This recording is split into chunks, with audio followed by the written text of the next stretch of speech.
Olá pessoal, o nosso convidado ilustre está aqui ao meu lado, ele vai se apresentar e dar aquela dica que eu falei para vocês. Vamos lá, professor, esteja à vontade. Olá pessoal, meu nome é Edivaldo Rocha, sou professor de português. Se a gente olhar direitinho, a parte de redação no Enem equivale praticamente a 50% da prova. Tanto faz ela colocar a sua nota para cima ou afundar ela. No caso, todos sabem que o tipo textual da redação do Enem é dissertativo, argumentativo. E como toda redação desse tipo, desse gênero, ela tem uma estrutura básica, todo gênero textual. Ela vai ter a sua introdução no primeiro parágrafo, que você vai precisar definir ali ou delimitar o seu tema, apresentar o problema e também já apresentar, antecipar aí a sua tese. No segundo parágrafo você vem com um argumento, segundo, terceiro parágrafo, quem sabe até um quarto parágrafo você coloca aí os seus argumentos nesses parágrafos e você fecha justamente com a retomada do tema ou do problema e apresenta suas propostas de intervenção para essa questão ou para o tema que você está abordando.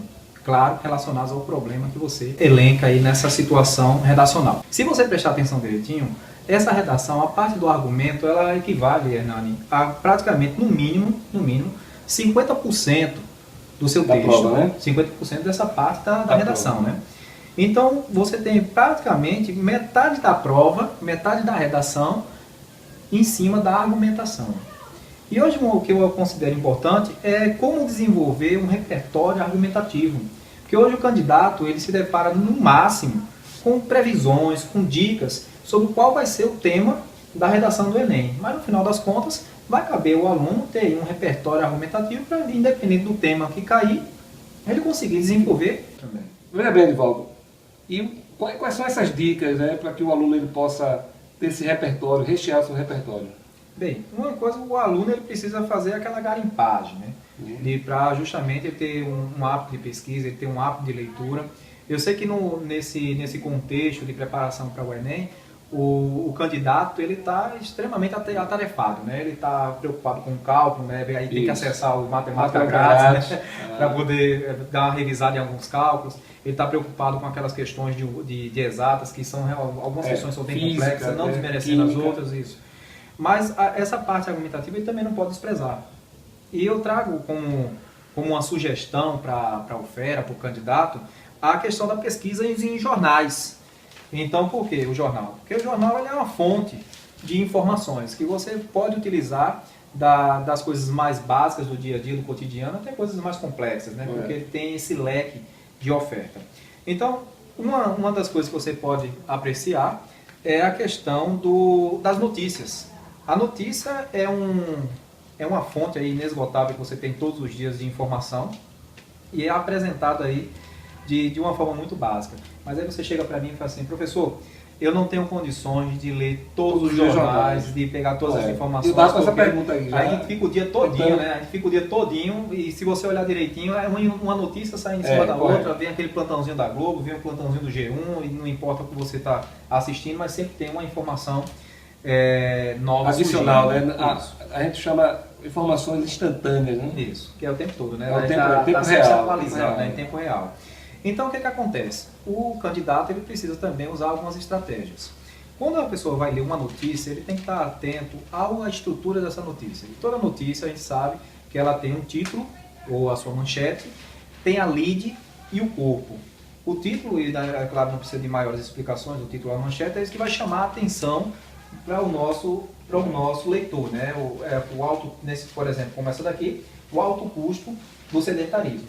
Automaticamente, você já vai perceber que essa notícia ela já desperta, já nos desperta para uma sucessão de argumentos sobre o sedentarismo. Você vê exercício físico, qualidade de vida, alimentação, o cuidado com a saúde e coisas do tipo. Aí vem a lead.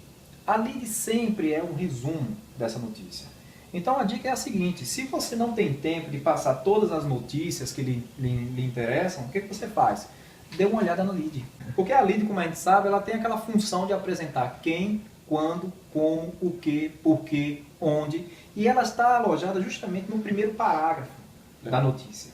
Então, quer dizer, ela já vai te dar um resumo. Independente de qual seja a notícia, ela vai te apresentar esses resumos. Então, aqui outra manchete, a Anvisa divulga preço da vacina da vacina da dengue, e aqui logo no primeiro parágrafo você vê logo o local, né, que foi em São Paulo que teve essa informação, e tem todas as outras informações recorrentes a essa parte da notícia. Se te interessa mais alguma coisa, você vai lá para o corpo para ver algumas estatísticas e coisas do tipo, né? E a questão também, né, professor, eu consulto muito a questão dos jornais que estão aqui nos aplicativos celulares, né? Também é importante. Não ia esquecer desse ponto, é claro, né? Foi até bom você ter trazido à memória esse momento, porque é interessante que o Fera ele possa também dispor. Hoje todo mundo tem aí o acesso ao celular, uma rede de internet, seja uma internet aí liberada aí pelas prefeituras das cidades, ou mesmo um Wi-Fi de um vizinho, alguma coisa, você tem como ter acesso à internet, ou então numa biblioteca. Então tem alguns aplicativos, até de alguns jornais, eu tenho aqui como exemplo, fazer uma propagandazinha gratuita, né? Da Folha de São Paulo, que é importante, é um jornal de referência no estado. É claro que a gente vai evitar aqueles jornais sensacionalistas, aqueles jornais que às vezes...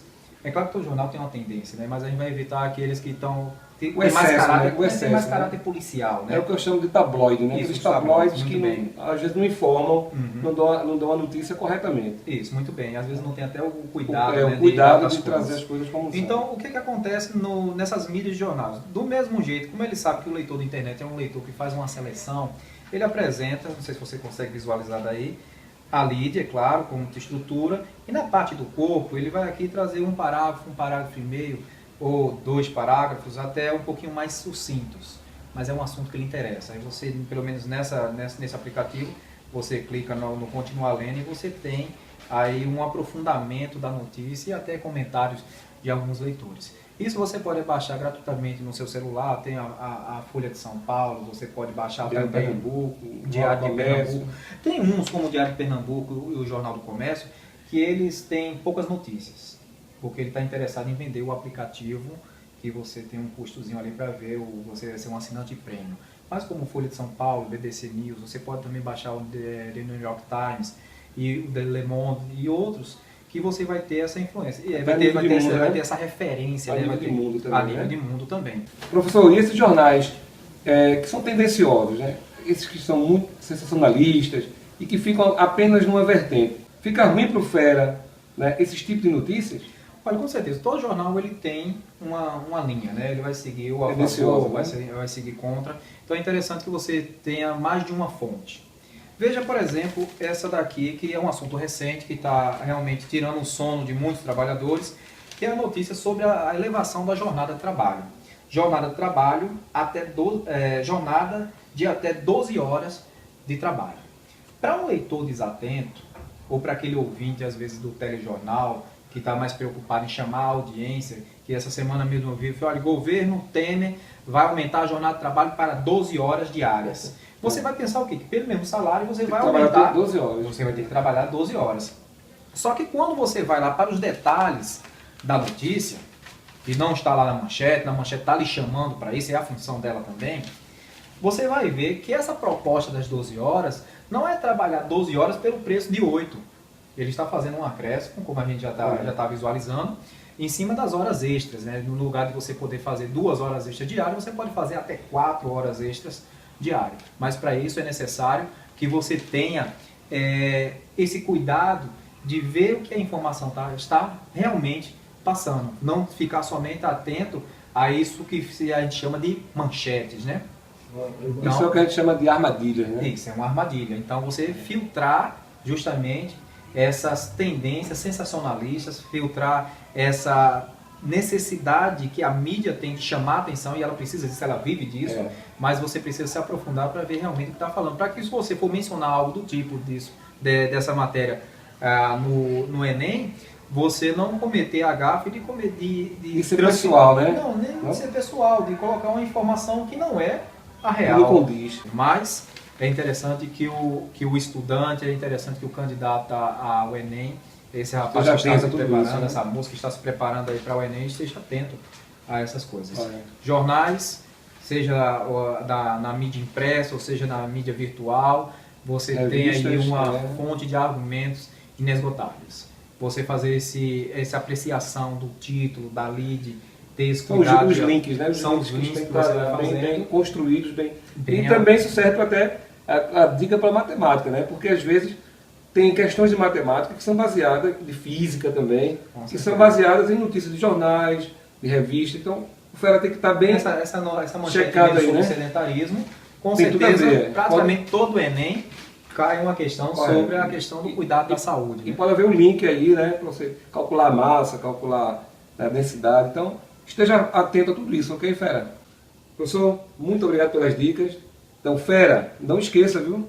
Revise, dê uma revisada no vídeo. Outra coisa, curta nossa página no Facebook, nosso canal lá no YouTube e aguarde que tem mais dicas aí de português com o professor Edivaldo. Ok, pessoal? Valeu, Deus abençoe e até a próxima. Valeu, até mais.